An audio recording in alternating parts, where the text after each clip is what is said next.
ٹھیک ہے، بہت شکریہ متی اللہ، آپ ہمیں اپڈیٹ کر رہے تھے۔ اب اس کے ساتھ ہی ناظرین آگے بڑھتے ہوئے آپ کو بتائیں کہ کراچی میں گزشتہ روز مونسون کی بارش کے دوران شہر کے مختلف مقامات پر پانی کھڑا ہو گیا اور اس دوران موٹر سائیکلیں سلپ ہونے کے کئی واقعات سامنے آئے ہیں۔ اسی حوالے سے مزید بتا رہے ہیں ہمارے نمائندے ذوالفقار علی۔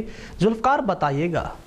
جی بالکل، کراچی میں گزشتہ روز مونسون کی بارش کے دوران شہر کے مختلف مقامات پر پانی کھڑا ہو گیا اور اسی دوران موٹر سائیکلیں پھسلنے کے کئی واقعات ہوئے، جس کے نتیجے میں متعدد شہری زخمی بھی ہوئے ہیں۔